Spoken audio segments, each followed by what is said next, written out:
I came home early. My sister-in-law was in my bed, with my husband. I froze. Then I turned and walked out. He ran after me, panicking. Wait. I messed up. It won't happen again. I said nothing because what I did next, he never saw coming. I remember the sound first, the low hum of the dishwasher, steady and indifferent, as if nothing inside that house had changed. It was a Thursday night, a little after 8.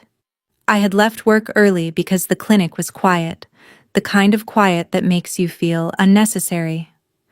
I stopped for gas-skipped dinner and drove home thinking only about a shower and silence. The porch light was on. That wasn't unusual. What was unusual was the extra pair of shoes by the door, women's flats, beige, not mine. For a moment I stood there with my keys still in my hand, turning over the possibilities in a calm, almost clinical way. A neighbor, maybe. My sister-in-law Rebecca had been staying with us on and off since her separation. She sometimes came by without texting first. Sometimes brought wine, sometimes brought opinions. I opened the door. The house smelled faintly of citrus cleaner and something else perfumed sweet and out of place. The television in the living room was muted, casting blue light across the walls. No voices, no laughter. Just the hum of appliances and the soft creak of the floor under my shoes. I walked past the kitchen, past the island where I had signed the refinance papers 2 years ago. My name, first. Mine, the larger income mine, the steadier credit history. It had been a practical decision. Ethan, my husband, had agreed at the time without much thought, smiling in that easy way of his, grateful to be carried by a system that rarely asked him to account for anything. The hallway light was off. The bedroom door was half closed. I pushed it open. For a second nothing made sense. Not the shapes, not the colors, not the rhythm of movement that stopped too late. Then the details aligned: Rebecca's hair against my pillow, her blouse unbuttoned, Ethan turning one hand still at his waistband, eyes widening in a way that was almost theatrical. No one spoke. I felt my body go very still, as if something inside me had decided to conserve energy.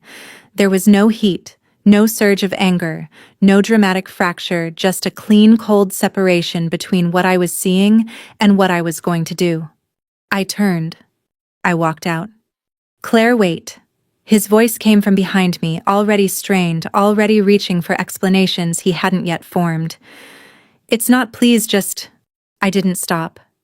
I moved down the hallway past the framed photos, our wedding, his parents' anniversary, a Christmas card we had never sent, and into the living room. My purse was on the chair where I'd left it that morning.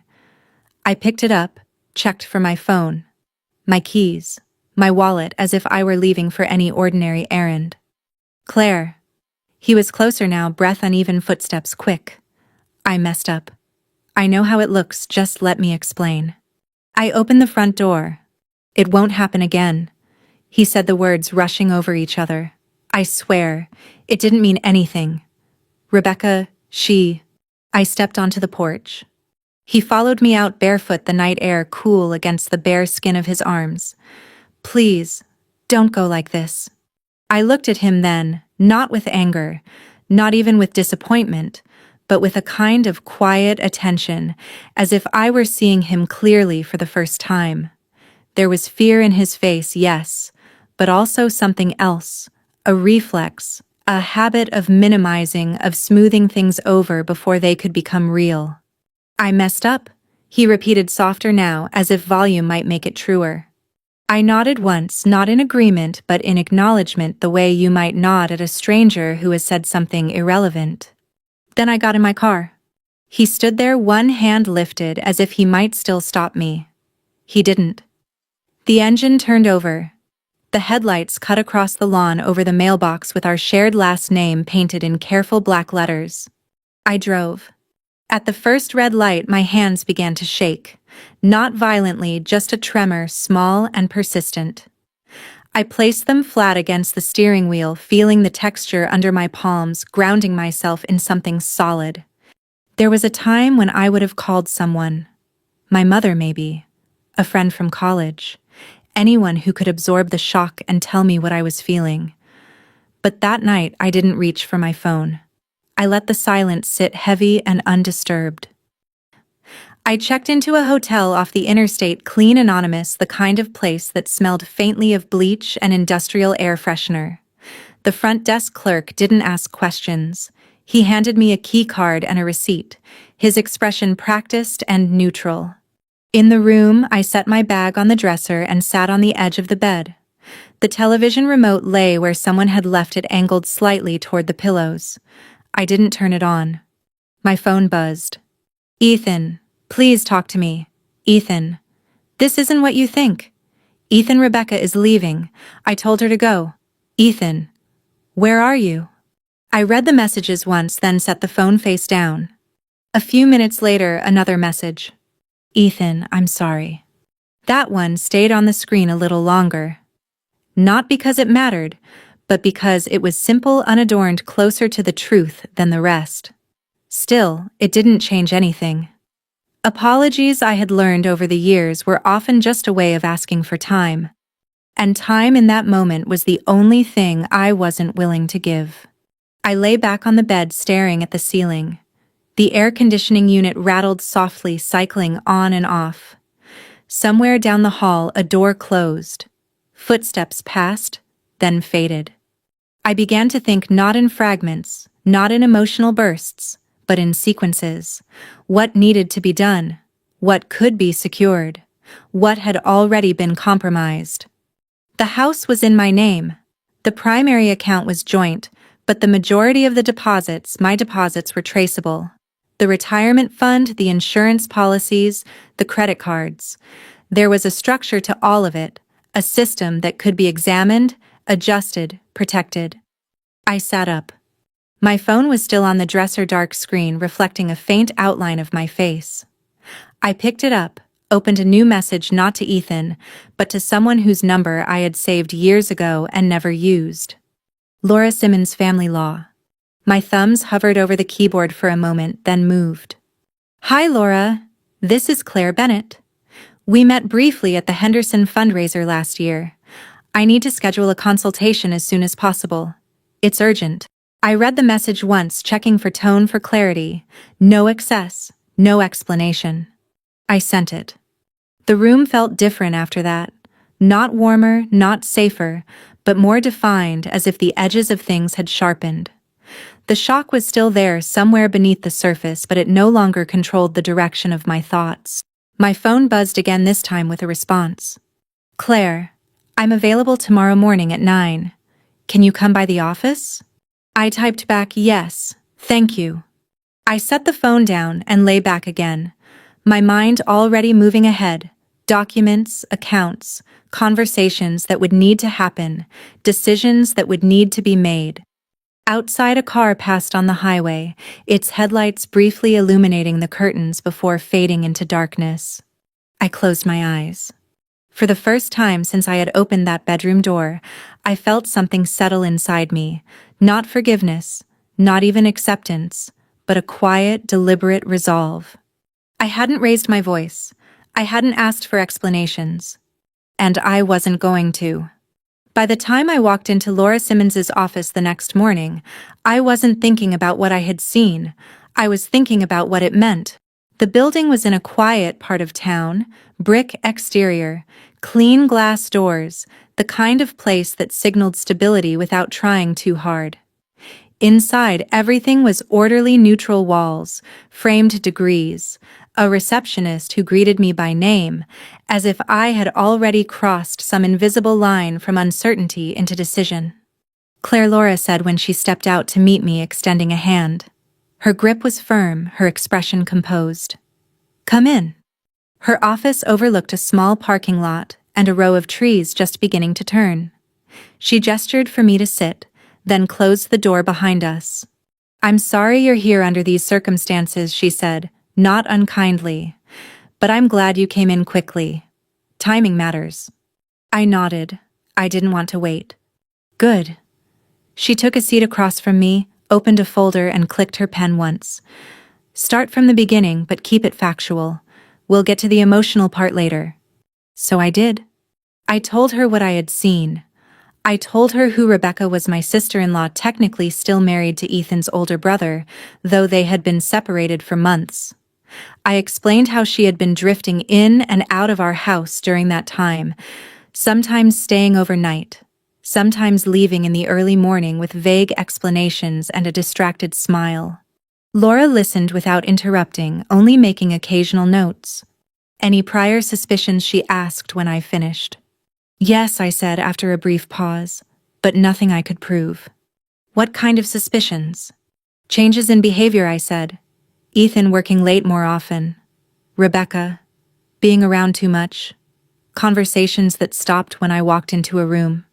Laura nodded. That's common. It rarely starts suddenly, it just becomes visible all at once. I let that sit for a moment.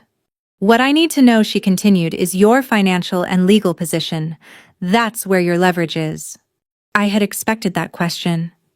The house is in my name, I said. Purchased before we were married. Refinanced 2 years ago, still solely under me. Good, she said, making a note. Mortgage. Paid on time, from my account. Joint accounts. One main checking account, I said, but most of the deposits are mine. My salary goes in there. He contributes, but inconsistently. Retirement accounts. Separate, mine is significantly larger. Any large recent withdrawals, transfers? I hesitated. I'm not sure. I haven't checked in detail yet. Do that today, she said. Immediately after you leave here. Look for anything unusual, cash withdrawals, transfers to unknown accounts, increased spending patterns. People who are already crossing one line tend to cross others. I nodded again, more firmly this time. Now, she said, leaning back slightly, we talk about strategy. The word landed with a quiet weight. You have options, she continued, but the most important thing right now is control. Emotional control, financial control, legal control. You've already taken the first step by leaving the house without confrontation. That gives you time. Time. Ethan had asked for it last night, as if it were something I could hand over casually, like an extra set of keys. File first, Laura said. It matters. It sets the tone. It shows intent. And it prevents him from getting ahead of you legally. Will it be complicated? I asked. That depends on how he responds, she said. But based on what you've told me, you're in a strong position. The house is yours. Your income is stable. There are no children involved.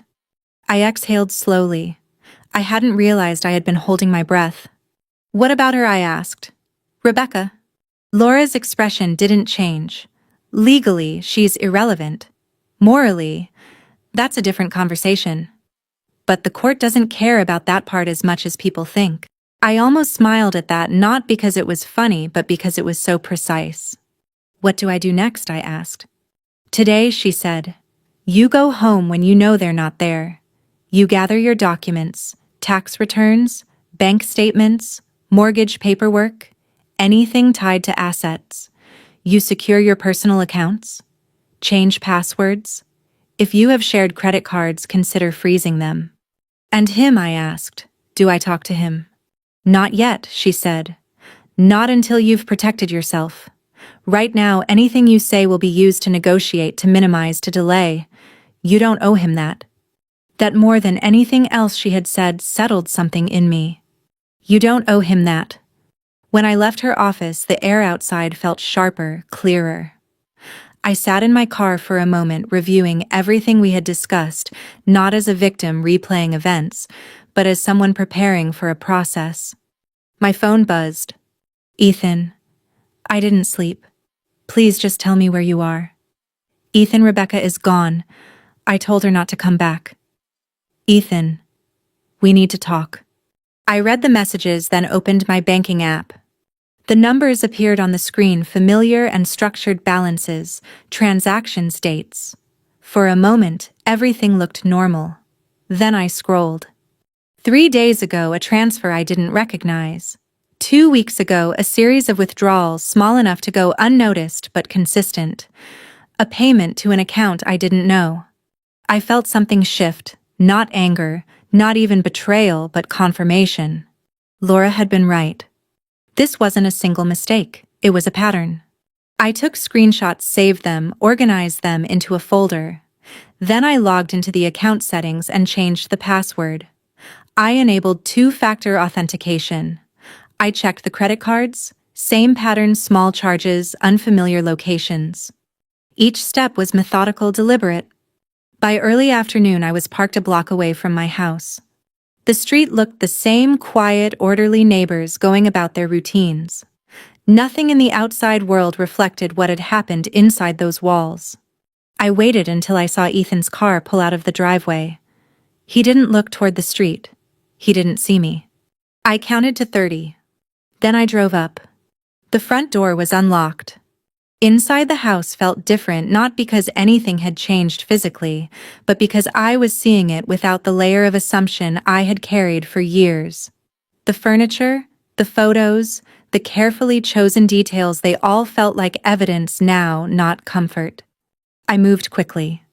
Documents, first file cabinet in the study top drawer. Tax returns, mortgage papers, insurance policies. I placed them in a folder, then in my bag. Bedroom next. The bed was made. That detail, so small, so deliberate, almost stopped me, as if neatness could erase what had happened there. I didn't let it. I opened my closet, pulled out a suitcase, and began to pack clothes, essentials, nothing sentimental. I wasn't leaving my life. I was relocating it. My phone buzzed again. "Ethan, I'm coming home early. Please don't leave." I looked at the message, then at the room around me. I zipped the suitcase. For the first time since the night before, I spoke out loud, though no one was there to hear it. "You're already too late." I picked up my bag, my documents, and walked out of the house. I didn't lock the door behind me. By the time Ethan realized what I was doing, it was already underway.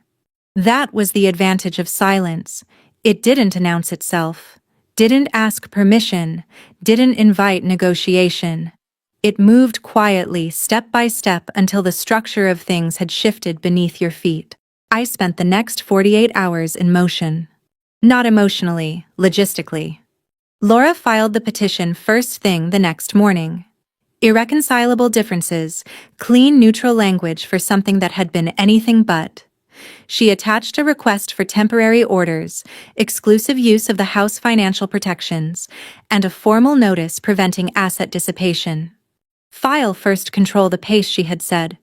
And we did. While the paperwork moved through the system, I built the perimeter of my life. I opened a new checking account in my name, only at a different bank. I transferred my next paycheck there, updated direct deposits, and rerouted automatic payments. Utilities, insurance. My car note, everything that could be separated, was separated. Not out of spite, but out of clarity. The joint account remained for now, but it no longer anchored me. I pulled my credit reports from all 3 bureaus, set fraud alerts, and placed a temporary freeze. It felt excessive, almost paranoid, but Laura had insisted. "People don't think clearly when they're losing control," she said. "Protect yourself from decisions he might make out of panic." Panic. I saw it in his messages. "Please don't do this. We can fix it. I'll do anything. Just talk to me." I didn't respond. Not because I wanted to punish him, but because every word I gave him would become a thread he could pull on, something to delay, to soften, to reshape the narrative. And I wasn't interested in narratives anymore. I was interested in outcomes. On Saturday morning, I met Laura again. This time we went through everything in detail: the accounts, the transfers I had found, the documentation I had gathered. She studied the screenshots, her expression sharpening slightly. "These withdrawals," she said, tapping the page. "They're patterned. Small enough to avoid attention, consistent enough to indicate intent." "What does that mean?" I asked. "It means we include it," she said. "Not as an accusation, but as a fact. It strengthens your position, shows financial inconsistency on his side." "And Rebecca?" I asked, though I already knew the answer. "Still irrelevant legally," she said. "But if she's been receiving any of these funds directly or indirectly, that could matter." "Do you have proof?" "Not yet." Then we don't speculate, she said. We stay precise. Precision. It was becoming a kind of language one I understood instinctively. By the time I left her office, the next steps were clear. Service would happen Monday. He would be formally notified, no ambiguity, no room for reinterpretation. The system would take over where emotion had no place. That afternoon, I went back to the house one last time. Not to gather anything I had already taken what mattered, but to stand in the space without urgency, without shock. Ethan's car was in the driveway. I paused for a moment, considering whether to turn around to avoid the confrontation Laura had warned me about. But something in me resisted that this was still my house, my space, my decision. I stepped inside. He was in the kitchen, standing by the counter, phone in hand. When he saw me, he froze in a way that mirrored the night before, but this time, there was no confusion in it, only anticipation. "Claire," he said, his voice low, cautious. "Thank God. I didn't know if you were—" "I'm here for a few minutes," I said, setting my keys on the counter. "That's all." He nodded quickly, as if agreeing might keep me from leaving again. Okay, that's fine." There was a moment of silence stretched thin by everything unsaid. "I've been trying to reach you," he said finally. I need to explain." I looked at him, not unkindly but without invitation. "You've had time," I said. "You can explain to your lawyer." The word landed between us, lawyer, solid, immovable. His expression shifted, confusion giving way to something sharper. "What do you mean?" he asked. "You'll find out on Monday," I said. "Claire, what are you doing?" His voice rose slightly, edged with something close to fear. "This is insane. We haven't even talked about it." "There's nothing to talk about," I said. "That's not true," he said quickly. "People make mistakes. We work through them. That's what marriage is." I let that sit for a moment. "Marriage is also trust," I said. "And respect. And boundaries." "I know," he said, stepping closer. "I broke that. I get it. But that doesn't mean we just throw everything away." "Everything?" "The house, the accounts, the years." He was still thinking in terms of loss, what he might lose, what could be salvaged. I was thinking in terms of alignment, what already no longer fit. "I'm not throwing anything away," I said. "I'm putting things back where they belong." He stared at me, searching for something, anger maybe, or hesitation. He didn't find it. "What about Rebecca?" he asked suddenly, as if saying her name might force a different outcome. "What about her?" I said. It wasn't serious." He said the words coming faster now. "She's going through a lot. It happened." "It happened," I repeated, not as a question. He nodded almost eagerly, as if agreement might soften the edges. "Yes, exactly. It was a mistake." I held his gaze. "Then you'll have to live with it," I said. For a moment he didn't move. Then his shoulders dropped slightly, the first visible crack in the structure he had been trying to maintain. "Claire," he said quietly, "please." There it was again, the request, the attempt to draw me back into a conversation that no longer existed. I picked up my keys. "I'll be out of your way soon," I said. "What does that mean?" he asked, his voice tightening again. "It means," I said, pausing at the door, "this won't be your problem for much longer." I stepped outside before he could respond. Behind me, I heard the door open, his footsteps quick, uncertain. "Claire, wait." I didn't turn around. On Monday at 10:17 a.m. he was served. I wasn't there to see it. But I didn't need to be. Because by then everything that mattered had already been set in motion. The call came at 10:42 a.m. I was sitting at my desk, a chart open on my screen, cursor blinking in a space where I hadn't typed anything in several minutes. The clinic moved around me. Phones ringing, footsteps in the hallway, the quiet rhythm of a normal Monday. But I was somewhere else, entirely suspended between what had already happened and what was about to. My phone vibrated once. "Ethan!" I let it ring. It stopped, then started again. I turned the phone face down and went back to the chart. 2 lines in it buzzed again, then again, then again, the pattern becoming insistent, almost frantic. At 10:47 it stopped. At 10:49, a message came through. What did you do? I read it once, then locked the screen. At 11:03, Laura called. He's been served, she said, her tone measured, professional. Initial reaction was predictable. He was surprised, upset, asked a lot of questions. I'm sure he did, I said. He'll have counsel by the end of the day, she continued. That's standard. In the meantime, we proceed as planned. Temporary orders hearing is set for next week. I nodded, even though she couldn't see me. Okay.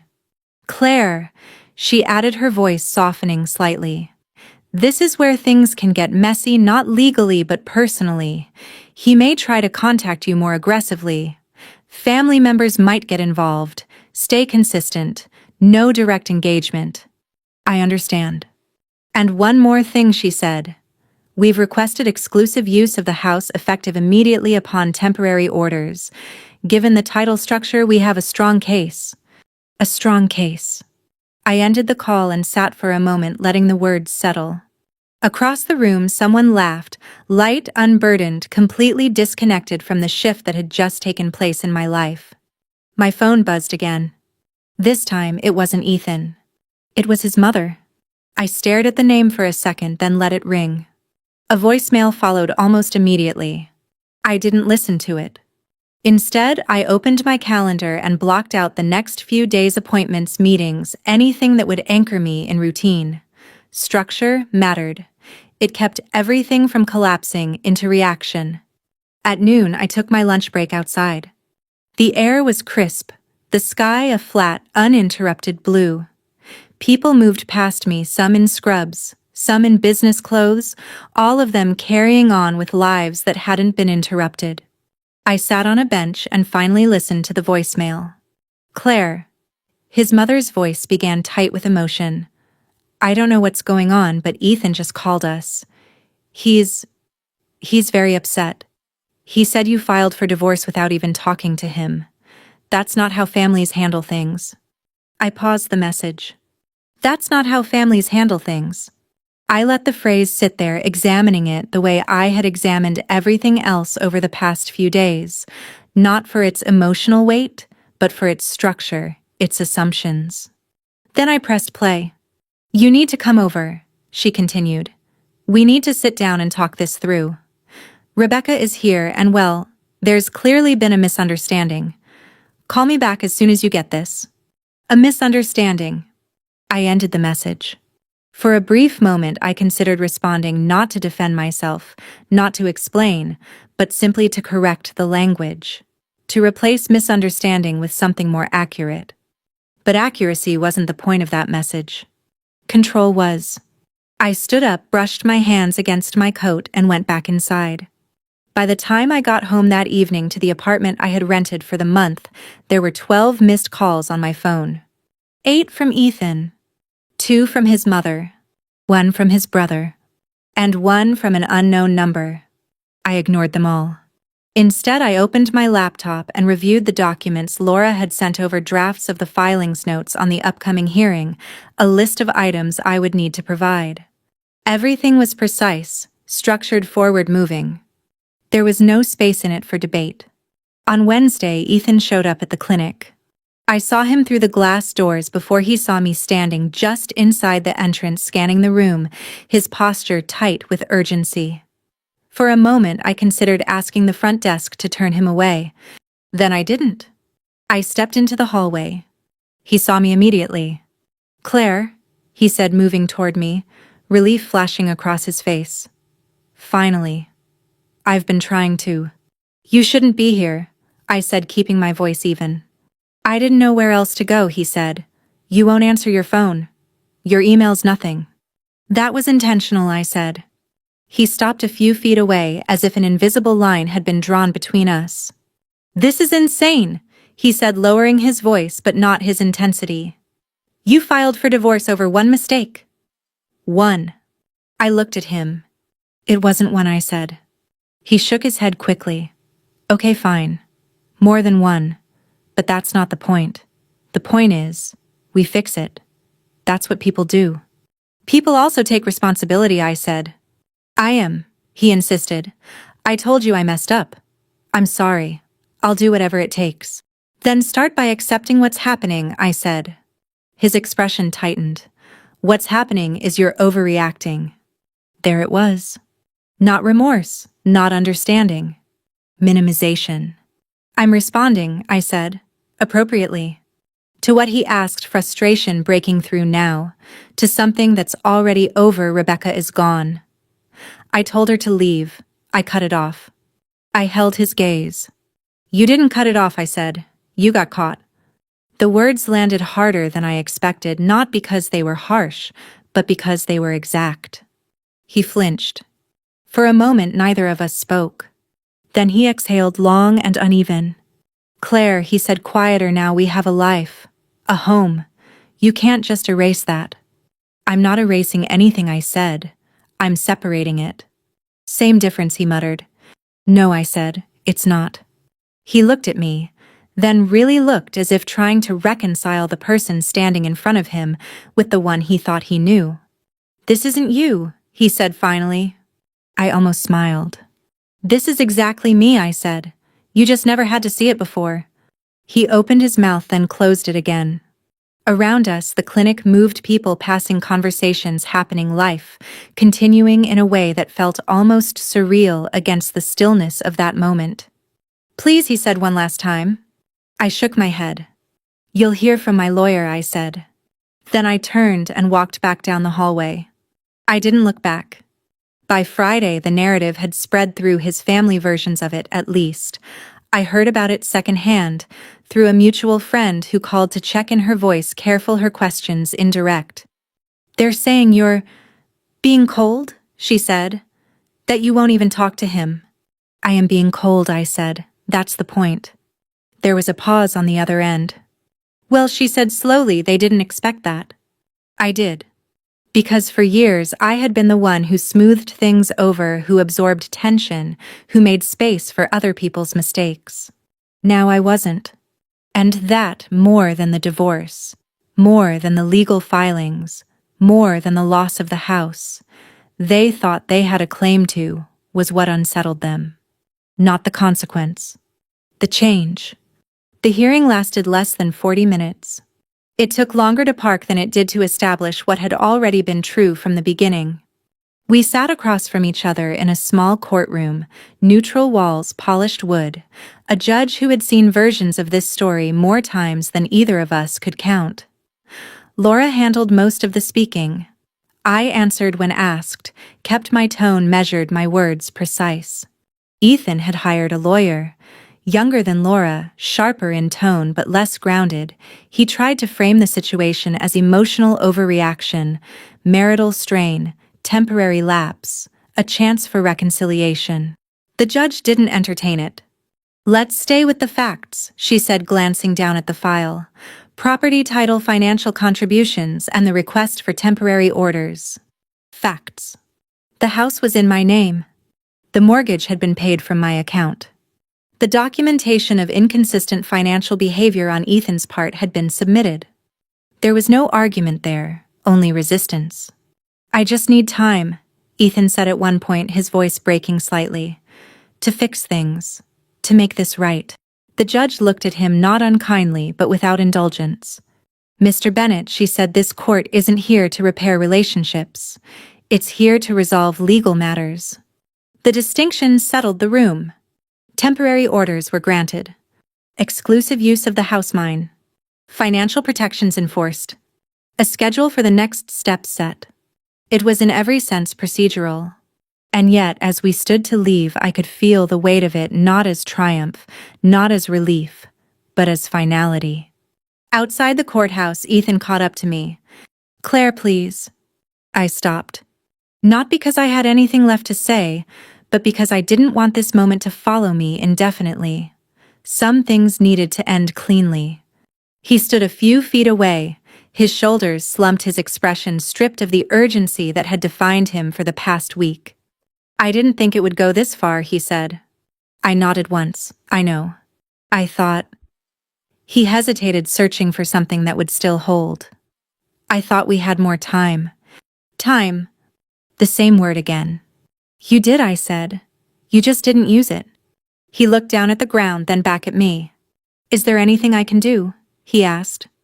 The question was genuine this time, not a tactic, not a delay. I considered it. Be honest, I said, with yourself at least. He let out a quiet breath, something between a laugh and an exhale. That's it. That's all that's left, I said.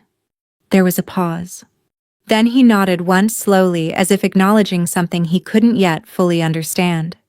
Okay, he said. I turned and walked away. The house felt different when I returned. Not empty, just quieter, more defined. The air carried the same faint scent of citrus cleaner, the same soft hum of appliances, but without the underlying tension I hadn't realized had been there. I set my keys on the counter in the same place I had always set them. For a moment I stood in the kitchen looking around, not at what had happened, but at what remained. The walls, the structure, the life I had built piece by piece long before it had been shared. I moved through the rooms slowly. The living room unchanged except for the absence of noise. The study files, neatly stacked documents now organized in a way that reflected reality, not assumption. The bedroom. I paused at the doorway. Then I walked in. The bed was made as it had been before. The same sheets, the same arrangement. I stripped them. Not out of anger, not as a symbolic act, but because it was practical, necessary. I replaced them with a new set, clean, unmarked, neutral. When I was done, the room looked exactly the same. But it wasn't. The weeks that followed were quiet. Not easy, but steady. There were meetings, documents, conversations that stayed within the boundaries Laura had set.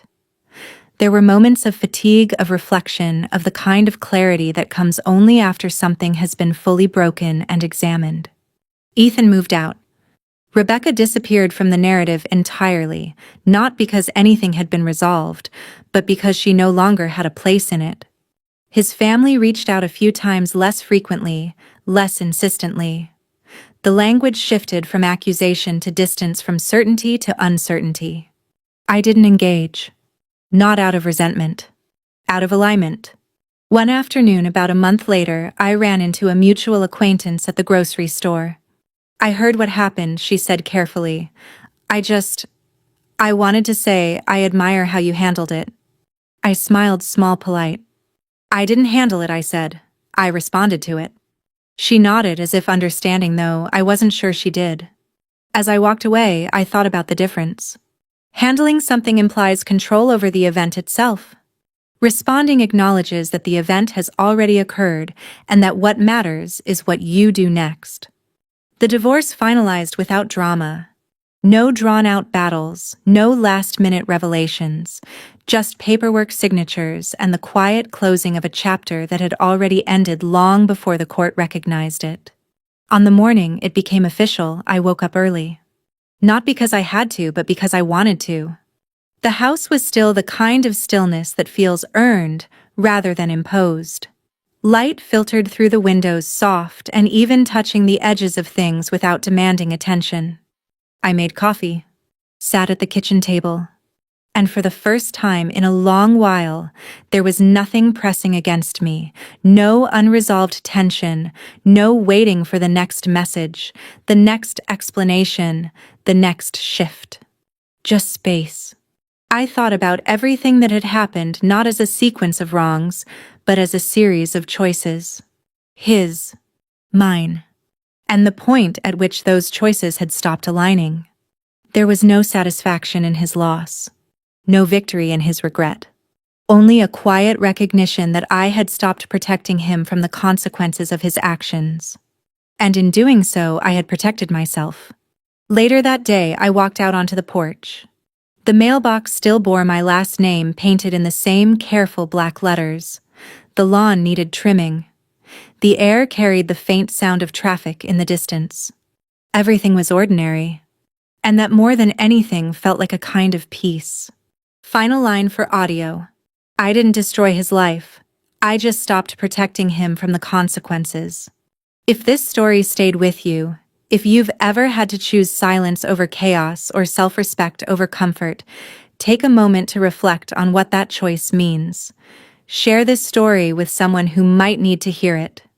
And if you'd like more stories like this, grounded, real, and quietly powerful, consider subscribing. Sometimes the strongest thing we can do is simply stop saving the wrong people.